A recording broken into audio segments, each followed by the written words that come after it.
The heavy mahogany doors of the city's most exclusive, heavily guarded restaurant swung open, but it wasn't a rival boss or an assassin who walked in. It was a 6-year-old girl in a frayed pink coat, clutching a crumpled piece of paper. The room froze. The deadliest men in the syndicate reached for their weapons, but the little girl marched straight up to the ruthless head of the family, held out an old photograph, and whispered 5 words that would tear his criminal empire apart. The air inside La Bella Noti was thick with the scent of rich marinara, expensive imported cigars, and the unspoken tension that always accompanied the presence of Vincent Moretti. To the outside world, Vincent was a reclusive businessman, a real estate mogul who owned half the commercial properties in the city. To the underground, he was the undisputed king of the concrete jungle, a man whose whispered name could empty a room faster than a drawn gun. He sat at the head of a long, white-clothed table in the private back room, the dim amber lighting casting harsh shadows across his sharp, unforgiving features. On either side of him sat his most trusted inner circle. Dominic Russo, his underboss, leaned back in his chair, swirling amber liquid in a crystal glass. At the door stood Enzo, a mountain of a man whose tailored suit barely contained his bulk. They were currently discussing a dispute at the docks, a tedious affair regarding a stolen shipment that Vincent was losing patience with. If the crew down at Pier 40 can't manage a simple import schedule without skimming off the top, Vincent said, his voice a low, terrifying rumble that commanded absolute silence. Then we replace the crew, all of them. Send a message that incompetence is indistinguishable from treason. Dominic nodded, taking a sip of his drink. Consider it done, boss. Before the conversation could shift to the escalating tensions with the Bianchi family, a rival syndicate encroaching on their southern territories, a heavy thud echoed from the main dining room. The private quarters were supposed to be completely locked down. No one entered without a thorough search and Enzo's explicit permission. Enzo instantly dropped his hand to the holster beneath his jacket, his eyes darting to the frosted glass of the double doors. Dominic sat up straight, the casual demeanor vanishing in a heartbeat, replaced by the predatory instinct of a street-hardened enforcer. Vincent merely steepled his fingers, his cold, dark eyes fixed on the entrance. He did not reach for a weapon. He didn't need to.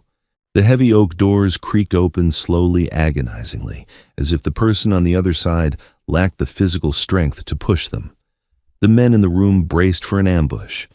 What stepped through the threshold, however, made the air completely vanish from the room. It was a child. She couldn't have been more than 6 years old. She wore a faded, dirty pink winter coat that was 2 sizes too big for her, the sleeves rolled up at the wrists. Her dark hair was tangled, her face smudged with city soot and what looked like dried tears. She looked terrifyingly out of place among the velvet upholstery and the armed killers. Her small, scuffed sneakers squeaked against the polished hardwood floor. For a long, surreal second, absolute silence reigned. Even the hardened mafia enforcers were paralyzed by the sheer absurdity of the situation. How had a child bypassed 4 layers of armed security? "What the hell is this?" Dominic whispered, breaking the silence, his hand slowly falling away from his jacket. Enzo took a heavy step forward, his massive frame towering over the small girl. "Hey, kid, you can't be in here. How did you get past the kitchen?" The little girl didn't look at Enzo. She didn't look at Dominic. Her wide, piercing green eyes locked directly onto Vincent Moretti at the head of the table. She possessed a strange, unsettling focus, an unyielding determination that mirrored the hardened criminal surrounding her. She bypassed Enzo entirely, ducking under his massive outstretched arm with surprising agility, and marched straight toward Vincent. "Hey!" Enzo barked, turning to grab her collar. "Leave her," Vincent commanded. The order was quiet, but it cracked through the room like a whip. Enzo froze instantly, taking a step back and bowing his head. The other men at the table remained perfectly still as the child stopped just 2 feet away from Vincent's chair. Vincent studied her. He had ordered men to their ends without blinking. He had watched empires crumble. But looking down at this tiny, shivering girl, a strange, inexplicable chill washed over him. There was something profoundly familiar about the shape of her jaw, the defiant tilt of her chin, and those vivid green eyes. She reached into the pocket of her oversized coat and pulled out a small, crumpled square of paper.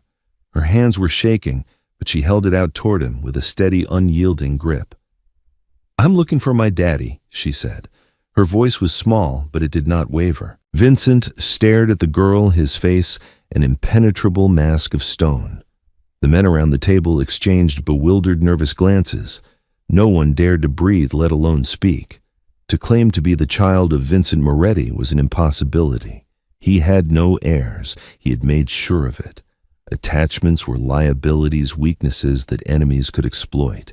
He had learned that lesson the hardest way imaginable 7 years ago. Slowly, deliberately, Vincent extended a large, calloused hand and took the crumpled piece of paper from the girl's trembling fingers. It was an old Polaroid photograph, its edges frayed and white, the glossy finish marred by deep creases, as if it had been folded and unfolded 1,000 times. Vincent turned it over. The moment his eyes registered the image on the photo, all the air left his lungs. A physical blow to the chest would have done less damage. The background of the photo was a rustic cabin surrounded by autumn trees, a safe house in upstate New York. In the foreground stood 2 people.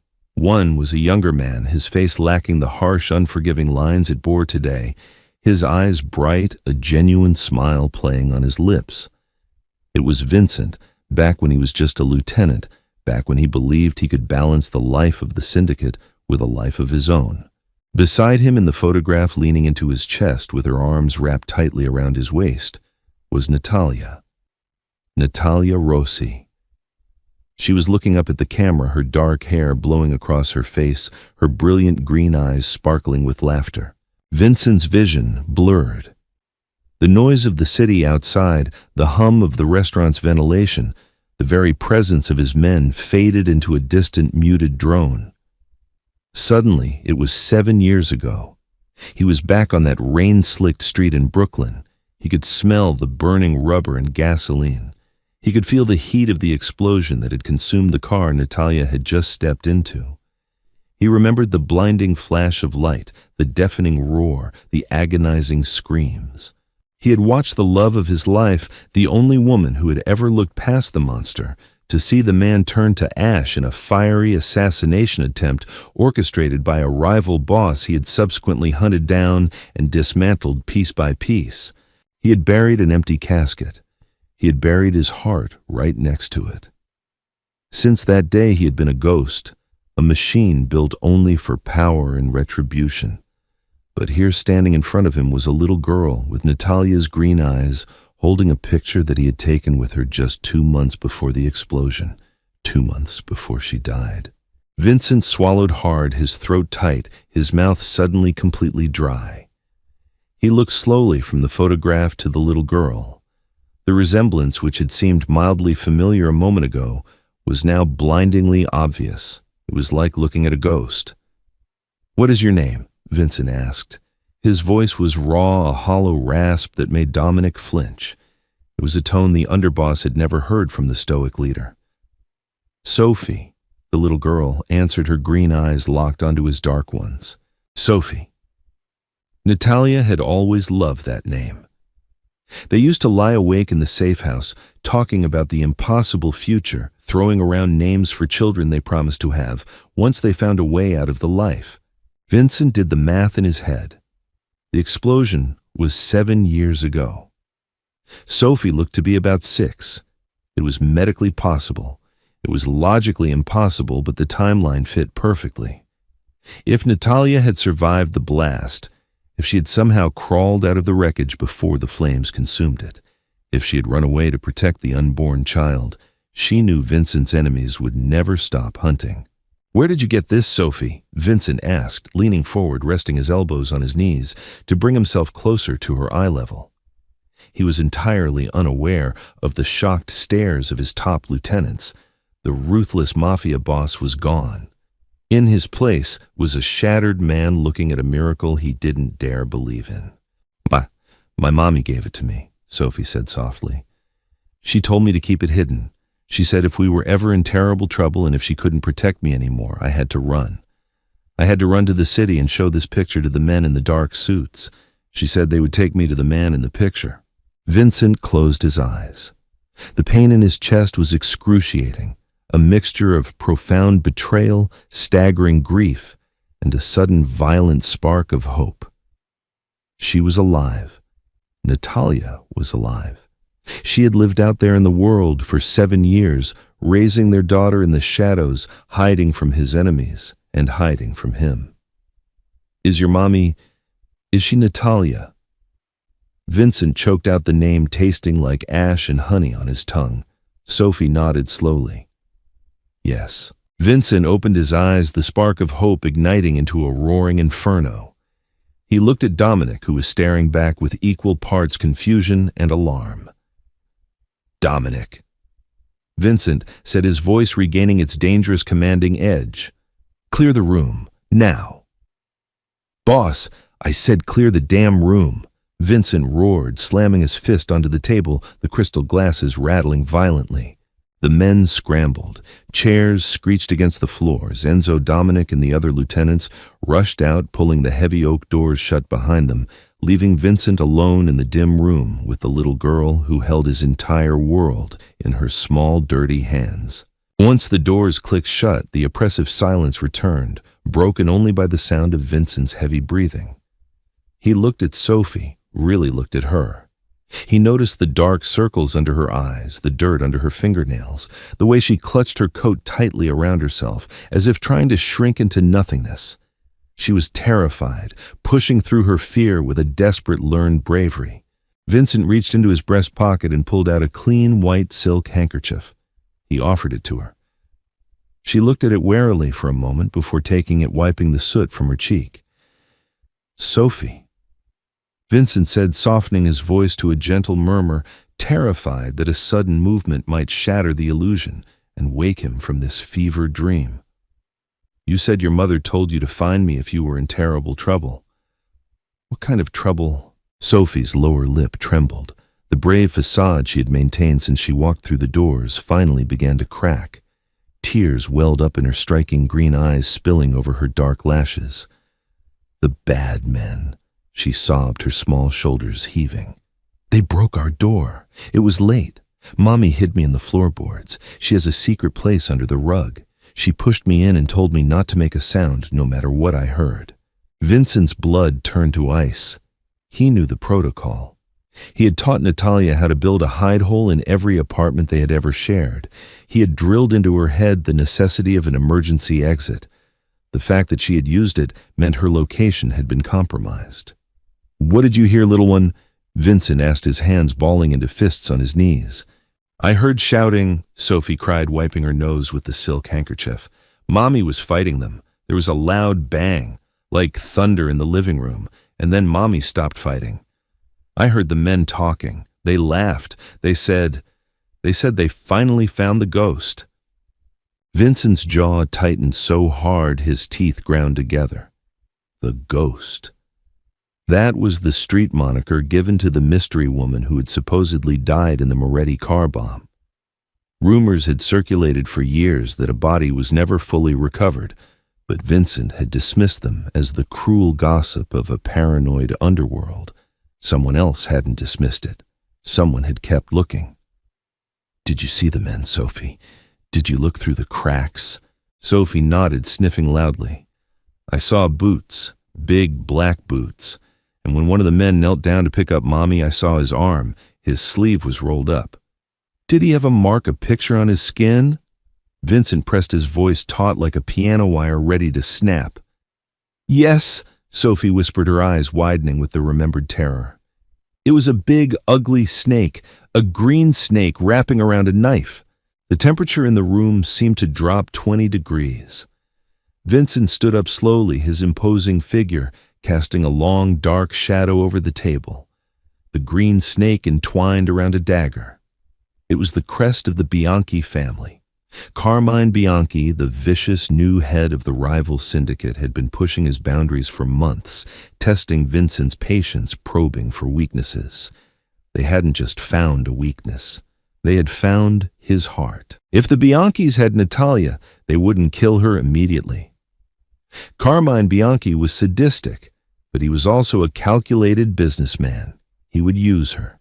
He would use her to ransom territories, to force Vincent to his knees, and then only when he had extracted everything of value would he execute her to break the Moretti family spirit. "Sophie," Vincent said, stepping around the table and crouching down in front of her. He placed his large, warm hands on her tiny shoulders. "Listen to me very carefully. You are safe now. No one will ever hurt you again. Do you understand me? You are in my house and nobody touches what belongs to me." Sophie looked up at him, her tear-filled eyes searching his face. "Are you really my daddy?" Vincent swallowed the massive lump in his throat. He reached up and gently brushed a stray lock of dark hair behind her ear. "I am. I didn't know you were out there, Sophie. If I had known, I would have burned the whole world down to find you. But I know now." "Can you save my mommy?" she asked, her voice cracking with desperate, innocent hope. "Can you stop the men with the snakes?" Vincent's eyes darkened, a cold, merciless fire igniting within them. The ghost of the man who loved Natalia had resurrected, but the ruthless monster who ran the city was still very much alive, and the two halves were rapidly merging into a terrifying force of absolute vengeance. "I'm not just going to stop them," Vincent whispered, his voice vibrating with a dark, lethal promise. "I'm going to erase them." He stood up and turned toward the door. "Dominic," he roared. The oak doors immediately swung open. Dominic and Enzo stepped inside, their faces pale, unsure of what they were walking back into. They saw Vincent standing tall, his eyes burning with a terrifying, unholy fury they hadn't seen in 7 long years. "Call the captains!" Vincent ordered, his voice echoing off the mahogany walls. "All of them. Empty the armories. I want every single man we have on the streets within the hour. Lock down the southern borders. Nothing goes in or out of Bianchi territory without my say-so." Dominic's eyes widened in shock. "Boss, that's a declaration of all-out war. The commission will step in. The streets will bleed." "Let them bleed," Vincent snarled, walking past his underboss and grabbing his heavy black overcoat from the coat rack. He slipped it on, checking the loaded handgun holstered at his side. He turned back to his men, his expression absolute zero. "Carmine Bianchi took something from me tonight." Vincent said, his gaze shifting briefly to the little girl standing near the table, clutching the silk handkerchief. "And before the sun comes up, I am going to tear his heart out of his chest to get it back." The heavy mahogany doors of the restaurant snapped shut, plunging the dining room into a suffocating tension. Vincent Moretti moved with the lethal precision of an apex predator. He handed his overcoat to Dominic, his face pale but resolute. His mind, usually a fortress of cold logic, was a tempest of rage and desperate hope. He knelt beside Enzo, his massive bodyguard, who awkwardly held the tiny, trembling hand of Sophie. The contrast between the giant enforcer and the fragile child was stark. But Enzo looked at the girl with a fierce, protective gentleness that surprised even the hardened Vincent. "Unnen Enzo." Vincent ordered, his voice a gravelly rumble that commanded absolute obedience. "Take Sophie to the penthouse at the Grand Plaza. Use the private underground elevator. You do not leave her side for a single second. You do not let anyone in unless it is me or Dominic. If anyone tries to stop you, you put a bullet in their skull. Do you understand me?" Enzo nodded solemnly, his jaw tight. "With my life, boss." Vincent touched his daughter's cheek, wiping away a stray tear. "Be brave. Little one, I will bring your mother home. I promise you right now." As Enzo led the child away through the secure rear exit, Vincent stood up, his demeanor instantly transforming from a tender father to the ruthless king of the underworld. Dominic approached, holding out a secure satellite phone. "The captains are on the line, boss. The armories in the East End and the Harbor District are already being emptied. We have 80 men heavily armed and ready to move within the next 10 minutes. But we need a target. Carmine Bianchi has dozens of fronts across the city. Where exactly do we strike first? Vincent snatched the encrypted satellite phone. We do not strike blindly, Vincent snarled. We cut off the head of the snake. Carmine uses the old slaughterhouse on 10th Avenue to launder his cash and interrogate his rivals. If he took Natalia, he would want her somewhere he feels completely in control. Somewhere his top enforcers are heavily stationed. Dominic nodded, signaling the men to gear up. The slaughterhouse is a heavily guarded fortress, Vincent. It has reinforced steel doors and a dozen armed guards on the perimeter. It will be a bloodbath. Vincent racked the slide of his dark custom pistol, then let it be a bloodbath. They brought this war to my doorstep the moment they laid hands on my family. Tell the assault teams to equip for heavy breaching. We go in hard, and we leave no survivors. The convoy of sleek black SUVs tore through the rain-slicked streets of the city, ignoring red lights and speed limits. The fierce storm outside perfectly mirrored the absolute fury raging inside Vincent's chest. The city blurred past the dark-tinted windows, a chaotic smear of neon lights and shadows. In the lead vehicle, Vincent sat in silence, meticulously loading extra magazines into his heavy tactical vest. The memory of the terrible explosion 7 years ago flashed through his mind, the blinding orange fireball, the deafening roar, the agonizing scent of burning metal. He had spent years hunting down the men responsible, dismantling their lives piece by piece, but the hollow void in his soul had never been filled. Now, knowing that Natalia had survived, that she had spent 7 years hiding in absolute fear to protect their daughter from his enemies, a new, far more dangerous anger completely consumed him. He would not fail her again. He would tear Carmine Bianchi apart with his bare hands. The convoy screeched to a sudden halt 3 blocks away from the slaughterhouse. The rain was coming down in thick sheets. Dominic turned from the passenger seat. We are in position, boss. The scouts report 4 heavily armed guards at the loading docks and 2 on the roof. Infrared scanners show at least 20 heat signatures inside the main building. Vincent stepped out the icy rain, instantly soaking his tailored suit. He pulled his assault rifle from the trunk, the cold steel physically grounding him.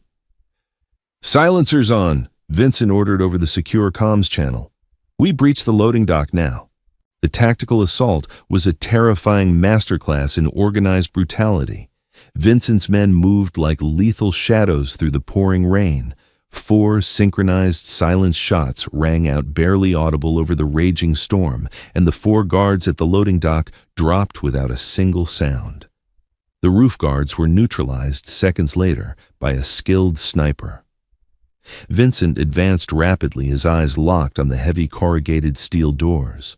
Dominic planted a shaped breaching charge on the locking mechanism, stepped back, and hit the remote detonator. The massive explosion was extremely deafening, completely blowing the heavy steel doors clean away outside. Go, go, go! Dominic shouted loudly, leading the charge as Vincent's men swarmed into the dark building, tactical flashlights cutting through the heavy gloom. The slaughterhouse smelled strongly of bleach-rusted iron and old blood. The Bianchi enforcers inside were caught completely off guard. A chaotic, desperate firefight erupted instantly. Muzzle flashes brightly illuminated the dark warehouse like strobe lights, accompanied by the deafening roar of automatic weapons.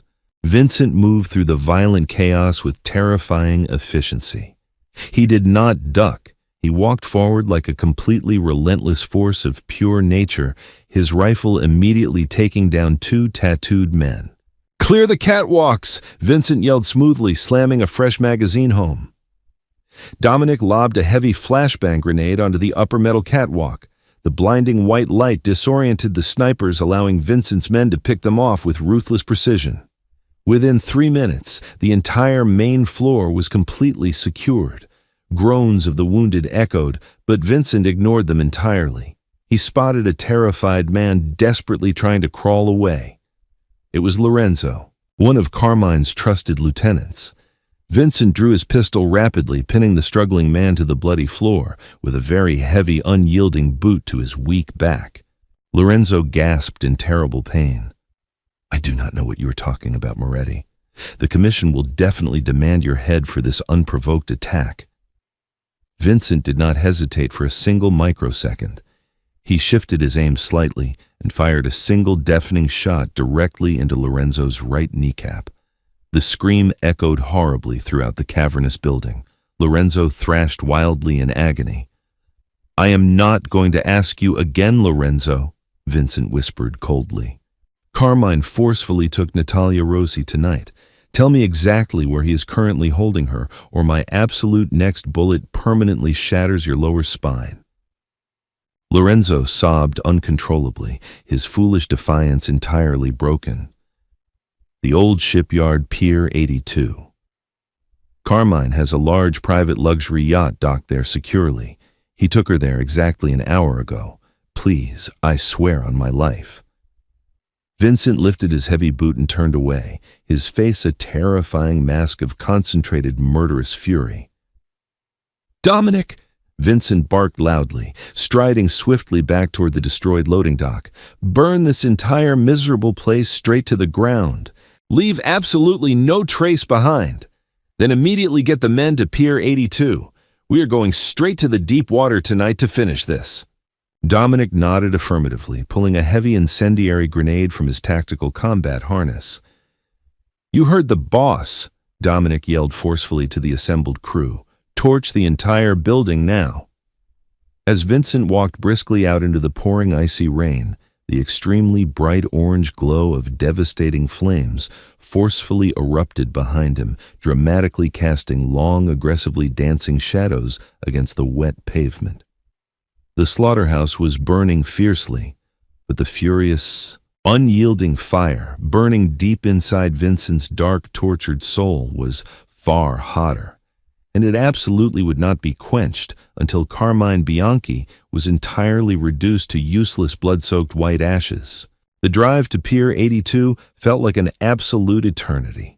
The severe storm had intensely escalated rapidly, transforming the dark city streets into rushing rivers of deep black water.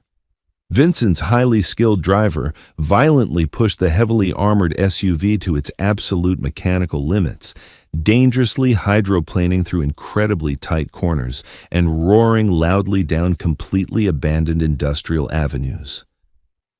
Vincent sat entirely motionless in the spacious back seat, his extremely cold, dark eyes fixed completely unblinkingly on the desolate rain-swept urban landscape of the harsh harbor district. The massive towering metal cranes of the dark shipyard loomed menacingly ahead now. Every passing second felt remarkably like a tremendous physical weight pressing violently down upon his broad chest. 7 agonizing years he had faithfully mourned her. 7 long years he had miserably lived as a completely hollowed-out empty shell, merely existing only to efficiently manage a vast criminal empire he deeply despised. And now, the beautiful woman who had always held his heavily guarded heart, the brave mother of the sweet daughter he had literally just met tonight, was unfortunately currently suffering in the deeply twisted hands of a completely sadistic, unpredictable psychopath. He absolutely needed to hurry up now. "We are finally approaching Pier 82. Dominic stated firmly from the front passenger seat, his gruff voice noticeably tight with intense anticipation. "Our forward scouts nervously report a heavily fortified presence. Carmine's private luxury yacht is currently docked securely at the far end of the long concrete pier. There are strictly at least 30 heavily armed men aggressively patrolling the slippery docks, and several hidden snipers cleverly positioned atop the surrounding metal cargo containers. It literally is a highly dangerous, extremely well-defended military fortress, heavily floating directly on the rough, dark water tonight." Vincent checked his heavy weapons. "Hootie. We simply do not have enough precious time for a quiet stealth approach tonight," Vincent loudly declared. Carmine already surely knows we forcefully hit the old slaughterhouse. He absolutely knows I am rapidly coming for him right now. He will desperately try to use Natalia as powerful leverage, or even worse, he will cowardly try to quickly slip away safely by sea. Vincent's strong jaw tightened aggressively. We must trap them completely. Quickly block the main pier entrance with the heavy armored trucks. Send a stealth team to rapidly cut the thick mooring lines so that massive ship absolutely stays. The heavy convoy arrived violently at the completely dark shipyard, aggressively tearing through the flimsy chained gates without ever slowing down once. The loud screech of burning tires and the deafening roar of powerful engines immediately alerted the extremely nervous Bianchi guards instantly. Bright security spotlights suddenly snapped on everywhere, easily cutting through the heavy, blinding rain and clearly illuminating the massive black SUVs as they aggressively skidded to a chaotic halt, quickly forming an impenetrable defensive barricade entirely blocking the long concrete pier. The humid air violently erupted instantly with the incredibly deafening, terrifying sound of heavy machine guns. Lethal bullets constantly sparked extremely brightly off the heavily reinforced thick metal armor of the sturdy SUVs, completely shattering safety glass and aggressively tearing deeply into the strong metal frames. Vincent immediately kicked open his heavy door and quickly dove safely behind the massive engine block, instantly returning lethal fire with his powerful assault rifle. The brutal, unforgiving battle for control of Pier 82 had officially begun now, and it quickly became an incredibly chaotic, extraordinarily bloody, completely terrifying, absolute nightmare for everyone involved. Suppressing heavy fire directly on those tall containers, Vincent roared extremely loudly over the deafening noise. Dominic and his dedicated heavy weapons tactical team immediately unleashed a completely relentless, totally devastating heavy barrage of extremely high-caliber suppressive fire, rapidly chewing directly through the incredibly thin, weak metal walls of the tall shipping containers, permanently silencing the hidden enemy snipers in a completely brutal, absolutely unforgiving hail of hot flying lead. With the crucial high ground completely neutralized now, Vincent fearlessly led the extremely violent, bloody forward charge directly down the highly exposed, incredibly dangerous open concrete pier toward the large floating ship. The relentless freezing rain battered the long concrete expanse of Pier 82, turning the entire surface into a treacherously slick mirror-like battlefield, perfectly reflecting the aggressive strobing muzzle flashes of heavy automatic weapons.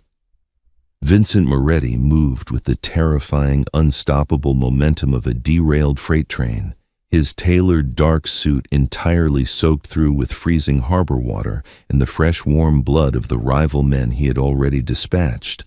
He smoothly reloaded his heavy assault rifle on the move, his completely empty spent magazine clattering loudly against the hard, wet ground, just as he sharply pivoted around a rusted, massive metal shipping container. Two heavily tattooed Bianchi enforcers foolishly stepped out from the deep shadows, blindly raising their tactical shotguns. Vincent did not even break his measured predatory stride. He raised his heavy weapon and fired two precise, lethal bursts, dropping both men instantly onto the flooded, blood-stained concrete before they could even fully disengage their weapon safeties. "Keep pushing them backward!" Vincent roared forcefully into the heavy, chaotic storm, his deep, commanding voice effortlessly cutting through the deafening roar of continuous gunfire and the violent, crashing harbor waves. Do not give them a single inch of breathing room. Force them entirely onto the yacht. Dominic, running low and fast to Vincent's left, hurled another heavy fragmentation grenade directly toward a makeshift barricade of wooden shipping crates that three desperate Bianchi guards were hopelessly using for sparse cover. The incredibly violent, deafening explosion ripped the wooden crates into 1,000 jagged, lethal splinters, completely clearing the immediate path to the massive, brilliantly illuminated luxury vessel, bobbing violently on the dark, choppy water at the very end of the long pier. The impressive, sleek white yacht, aggressively named the Serpent's Pride, was currently heavily tethered to the massive iron dock cleats by thick braided nylon mooring lines. Vincent's dedicated stealth operatives had already successfully managed to covertly sever the stern lines, but the heavy bowline was still securely attached, preventing the terrified Bianchi crew from rapidly fleeing out into the deep, dark ocean. As Vincent aggressively approached the lowered boarding ramp, a concentrated, lethal hail of suppressive machine gun fire violently erupted from the yacht's elevated upper deck, aggressively pinning Vincent and his highly trained assault team down behind a low, thick concrete retaining wall. "We need covering fire right now, boss!" Dominic shouted loudly over the incredibly deafening noise, aggressively wiping a mixture of freezing rain and gritty concrete dust from his deeply lined, battle-hardened face. "That heavy gunner on the upper balcony has us completely pinned down perfectly. We cannot possibly cross that exposed boarding ramp without getting entirely shredded into tiny, unrecognizable pieces." Vincent's dark, merciless eyes rapidly scanned the incredibly chaotic, violently illuminated tactical environment. He noticed a massive, heavy industrial crane towering ominously over the dark dock, its thick steel cable dangling a massive empty shipping container directly above the yacht's unprotected upper deck. "Dominic!" Vincent yelled loudly, violently pointing a blood-soaked finger toward the tall crane's poorly guarded control cabin. "Get up there right now. Drop that massive container directly onto that upper deck, crush that miserable gunner, and completely shatter their upper defenses." Dominic grinned fiercely, a terrifying, predatory expression that perfectly matched his boss's completely unhinged, violent fury. "Consider it done, Vincent." Without another word, Dominic rapidly broke from the protective cover, desperately sprinting wildly through the freezing torrential downpour toward the tall metal ladder of the heavy industrial crane, while Vincent and the remaining men aggressively laid down a completely blinding, overwhelming wall of heavy suppressive fire to cover his highly dangerous, totally exposed tactical movement. The agonizing seconds felt like incredibly long, painful hours. The Bianchi heavy gunner desperately shifted his lethal focus, frantically trying to track Dominic's rapid, evasive sprint, but Vincent aggressively leaned completely out of cover, violently firing his heavy assault rifle until the heavy barrel practically glowed a bright, searing cherry red in the freezing rain. Suddenly, with a deafening, terrifying screech of agonizing, unlubricated metal gears and a violent shudder of heavy machinery, the massive towering crane abruptly lurched into sudden violent motion. The gigantic heavy steel shipping container swung wildly through the stormy, chaotic night air, desperately guided by Dominic from the high control cabin. With a completely terrifying, earth-shattering crash that violently echoed across the entire dark harbor, the heavy metal container brutally slammed directly down onto the yacht's fragile upper deck. The incredibly violent impact completely obliterated the heavy machine gun nest, instantly violently shattering expensive reinforced glass and completely crushing the elegant upper superstructure into a tangled, smoking ruin of twisted, sparking metal. The yacht violently pitched sideways in the dark, churning water, throwing the remaining terrified Bianchi defenders violently off their feet. "Move now!"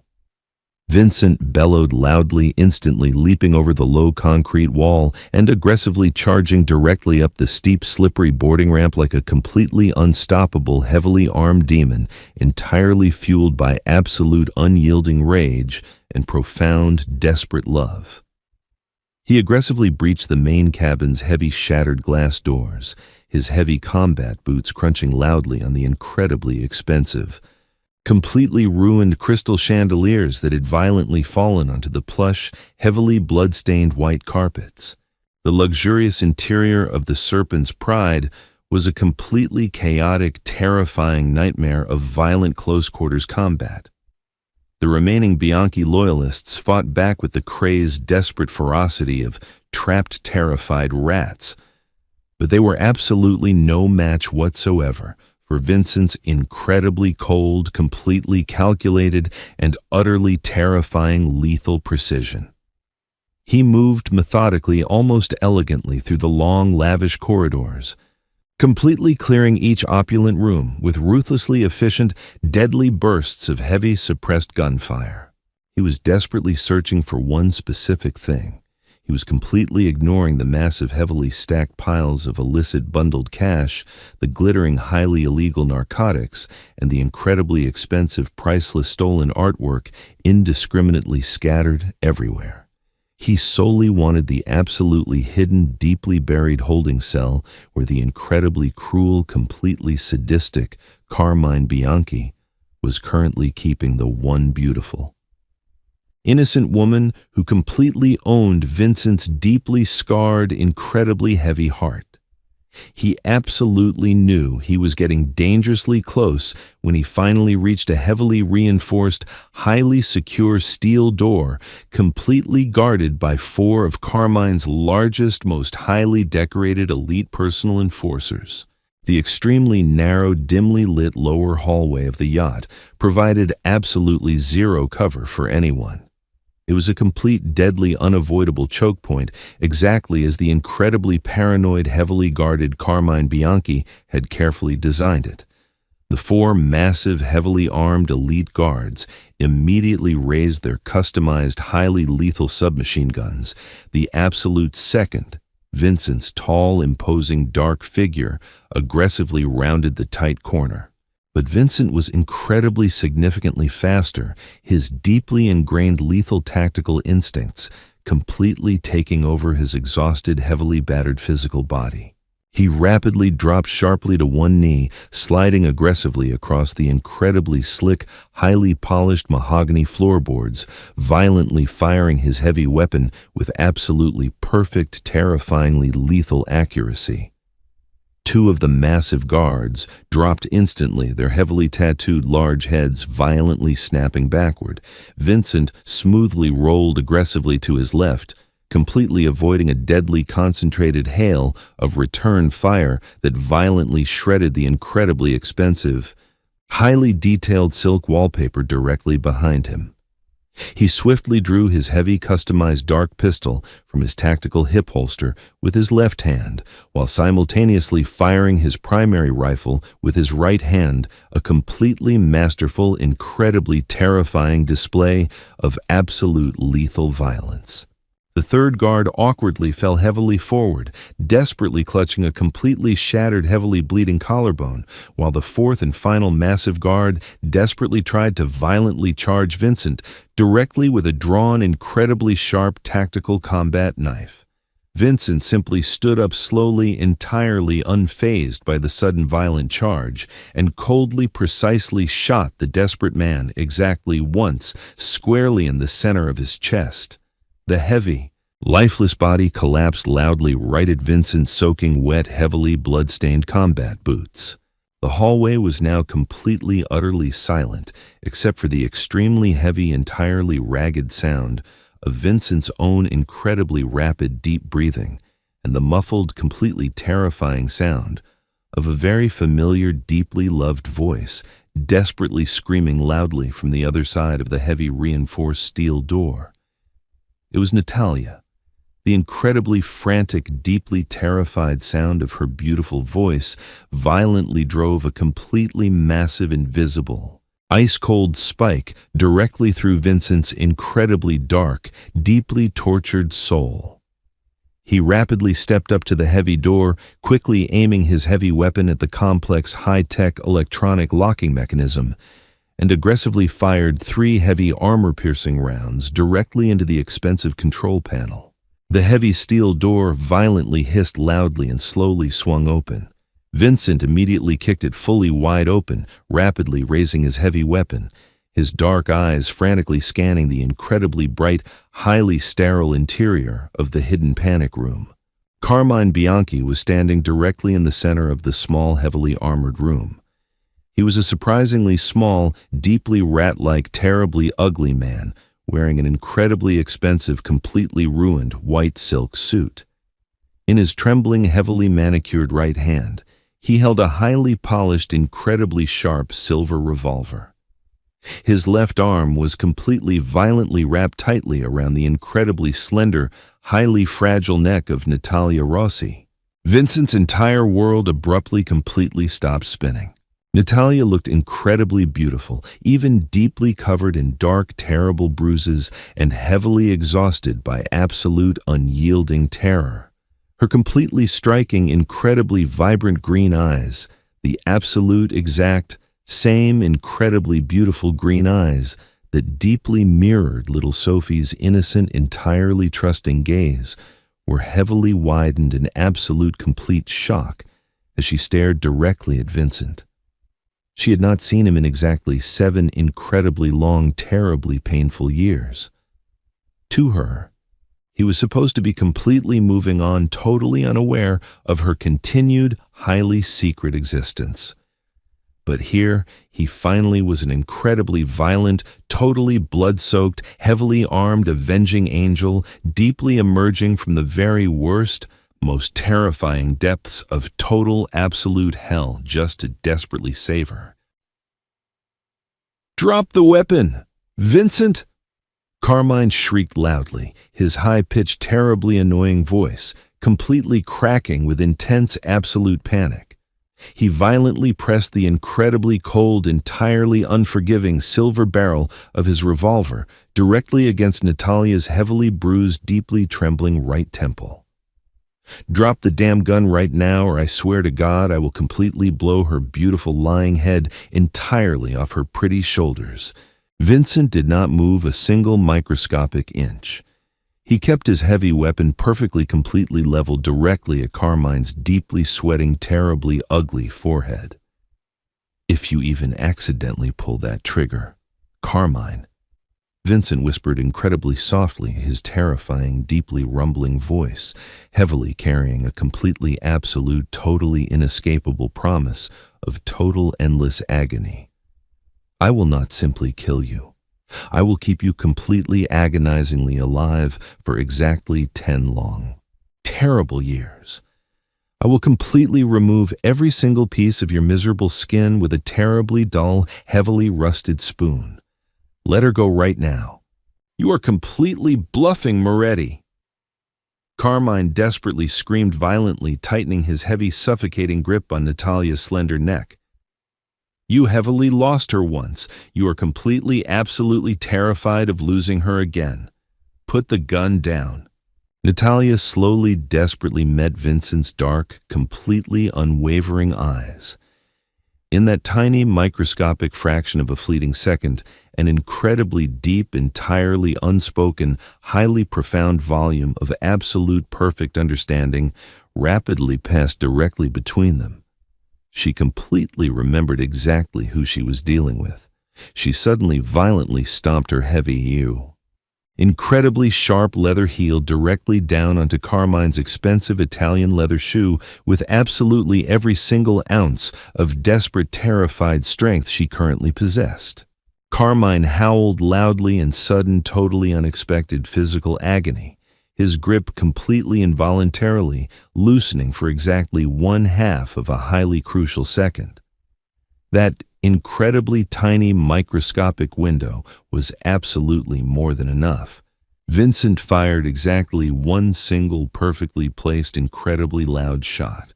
The heavy, lethal bullet cleanly, perfectly, completely bypassed Natalia's violently dodging head, entirely aggressively striking Carmine Bianchi absolutely directly, perfectly, squarely right between his deeply terrified, incredibly wide, terribly ugly eyes.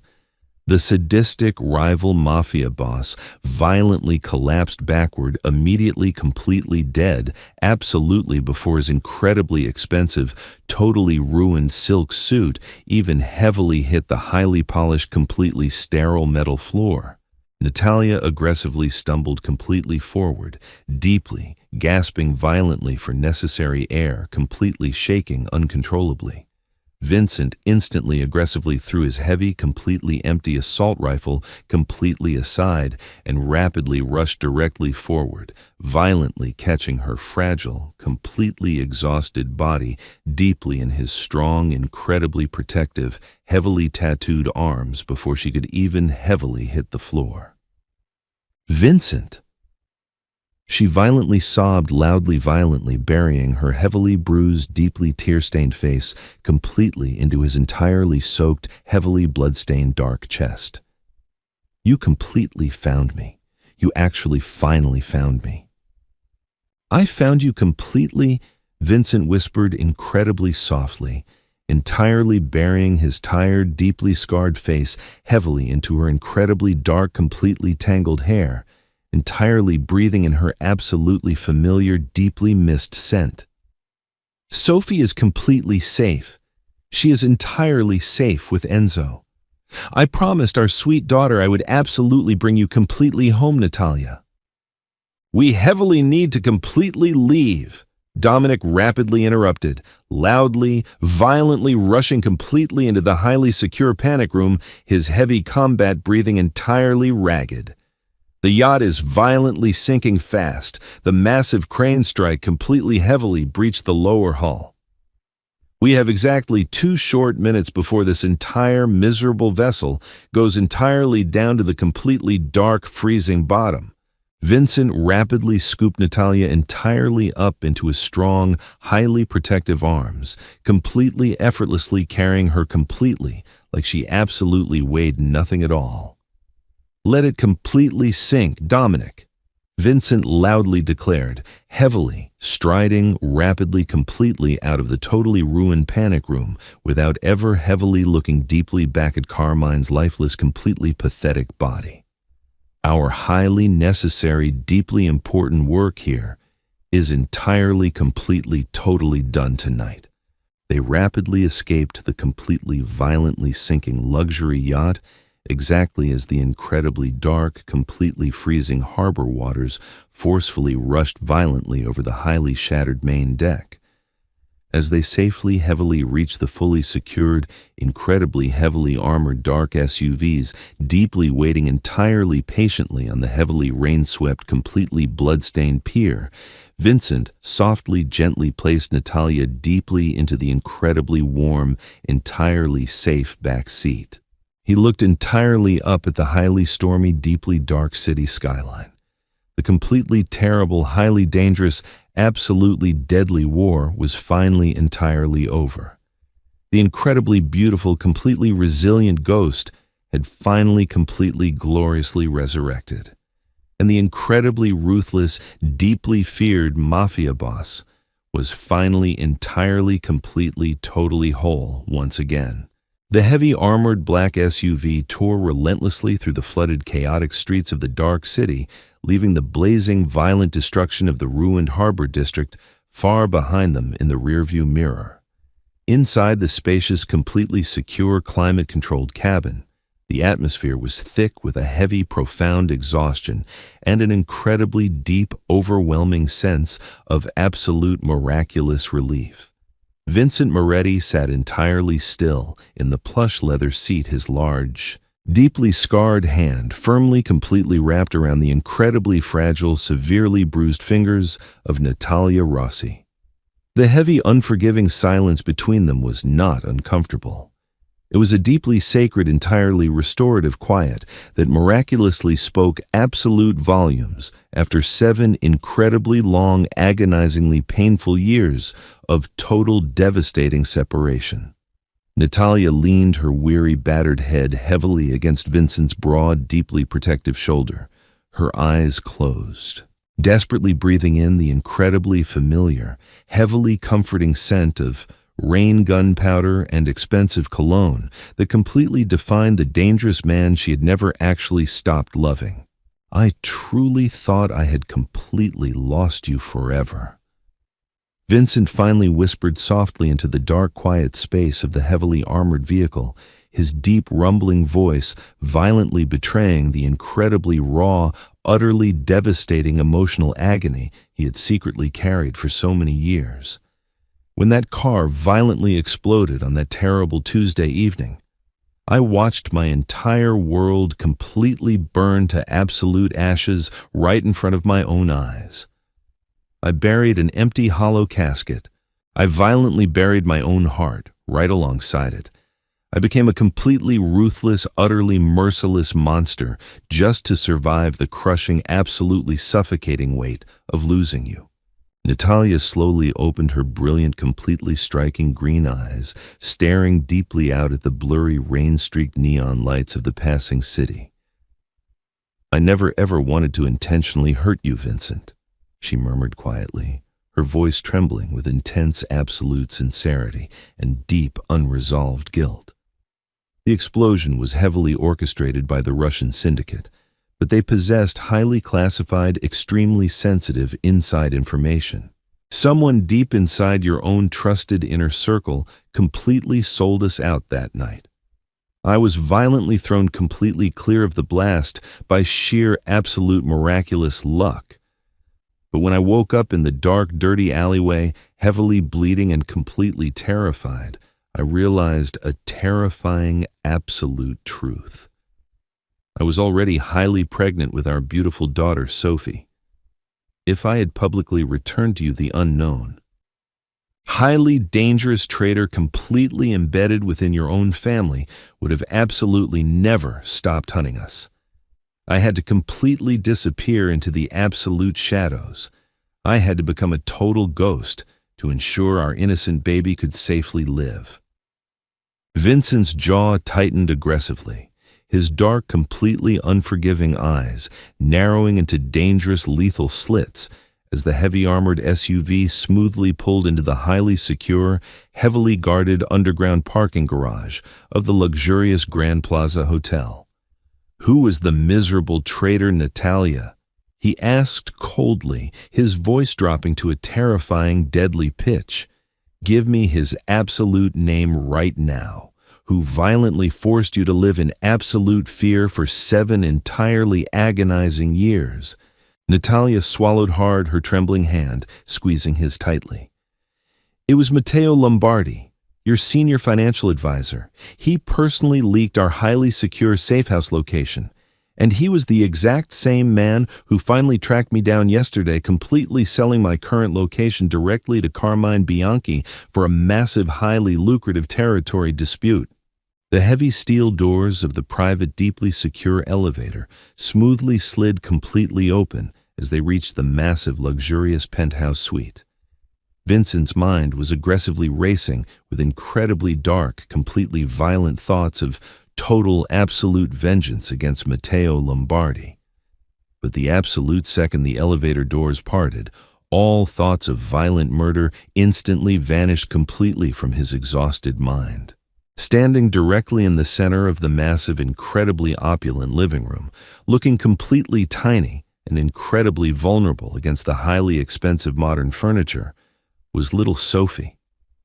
The massive, deeply intimidating enforcer, Enzo, was sitting awkwardly on the plush white rug right next to her, gently holding a small glass of warm milk.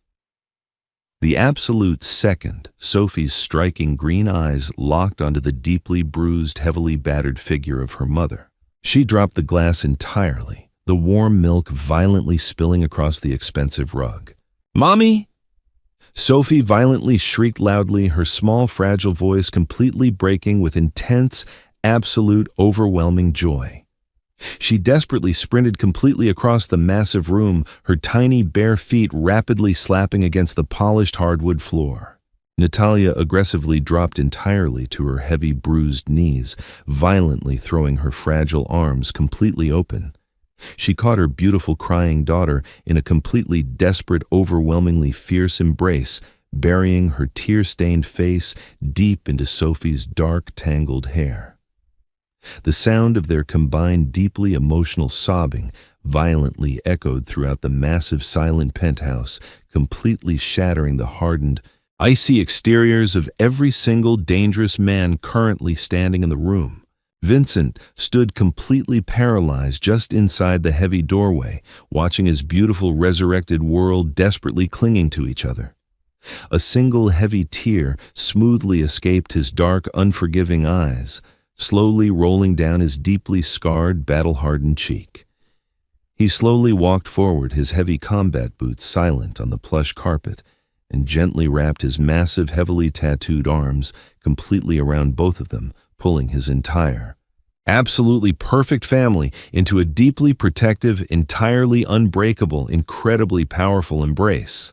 The incredibly beautiful, deeply emotional family reunion lasted for several heavily uninterrupted hours. Vincent personally carried a deeply exhausted, completely sleeping Sophie into the massive, highly secure guest bedroom, gently tucking the heavy, expensive silk blankets completely around her tiny, fragile shoulders. He stood entirely silently in the dark doorway for a long, profound moment, simply violently marveling at the incredibly peaceful, completely rhythmic rise and fall of her small chest. He had a beautiful daughter. He was an actual father. The absolutely terrifying, highly dangerous boss of the city's most powerful criminal syndicate had suddenly, completely unexpectedly discovered a profoundly deep, highly vulnerable reason to actively live rather than merely violently exist.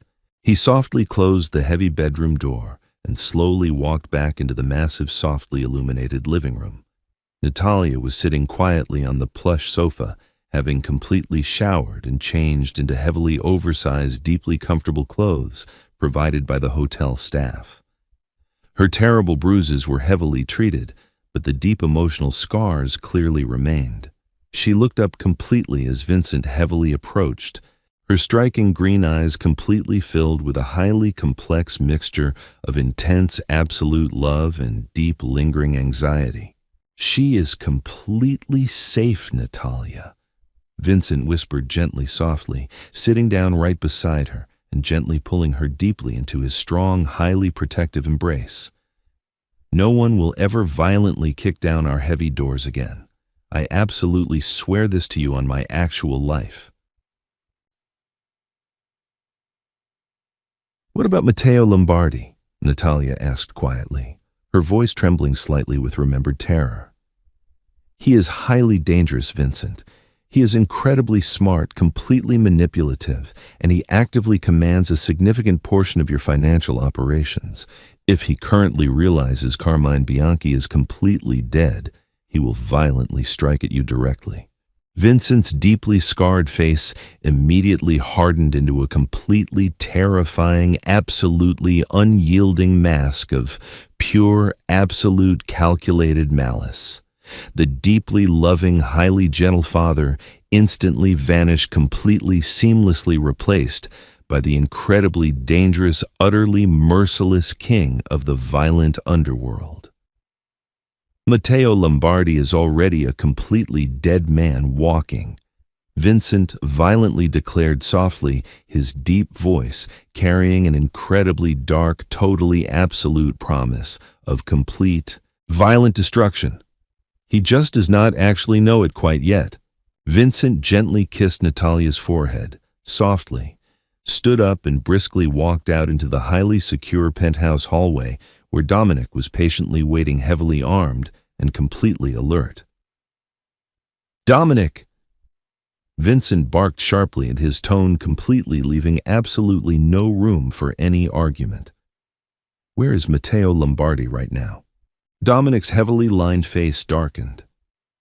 "He is currently hosting a massive, highly exclusive private poker game at his heavily guarded luxury estate out in the wealthy northern suburbs. He thinks he is entirely untouchable, boss." "Get the men," Vincent ordered coldly, rapidly checking his heavy customized weapon. "We are going to forcefully pay our deeply trusted financial advisor an incredibly sudden, highly permanent visit. Tonight, we completely purge the absolute rot from our own family." The heavily armed, highly dangerous convoy of black SUVs violently descended upon the massive, luxurious Lombardi estate precisely at 3 o'clock in the morning. Vincent did not even bother with a heavily stealthy, highly quiet approach this time. He wanted the miserable traitor to feel absolute, complete, highly paralyzing terror. The heavy armored vehicles violently smashed directly through the expensive, highly decorative wrought iron front gates, aggressively tearing up the perfectly manicured, highly expensive front lawns. Vincent aggressively kicked the massive, highly ornate solid oak front doors completely open, his heavy assault rifle raised, immediately neutralizing the two terrified, heavily armed private guards stationed in the grand foyer with two precise, completely lethal shots.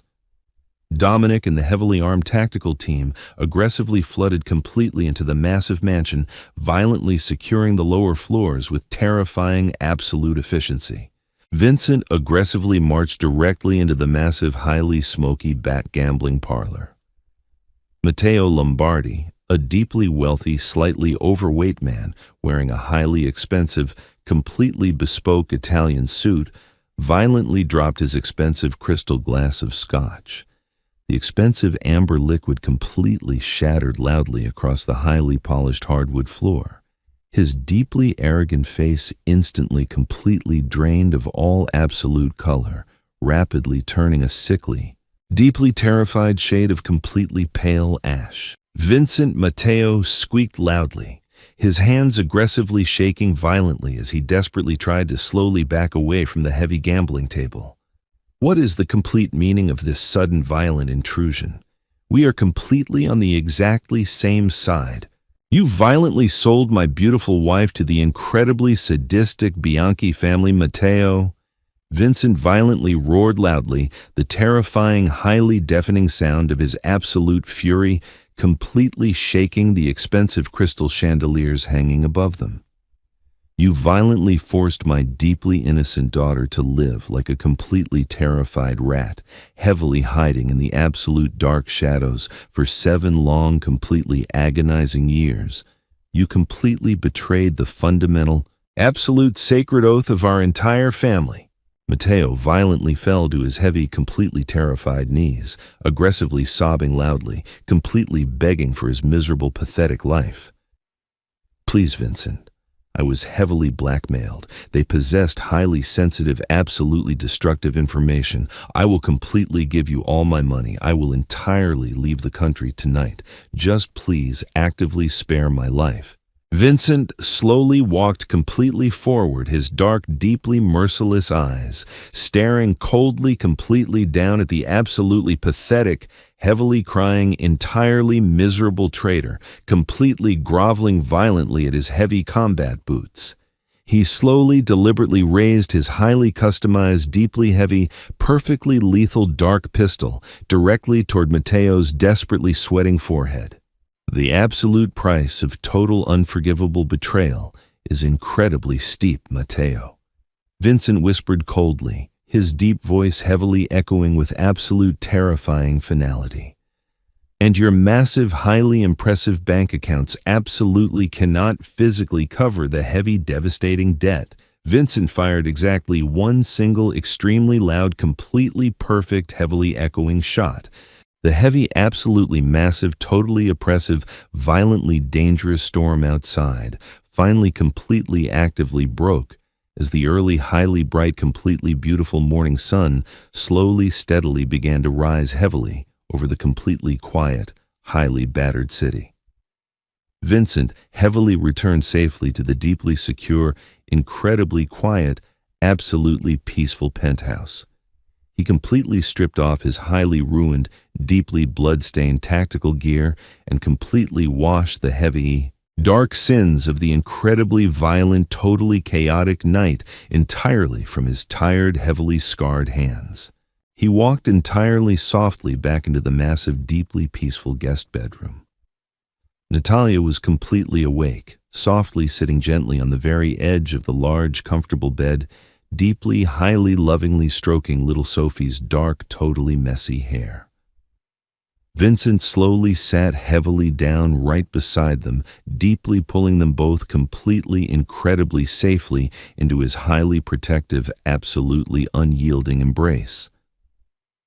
The violently dangerous, absolutely ruthless mafia boss had successfully, completely, brutally destroyed every single immediate threat to his highly beautiful, absolutely precious family.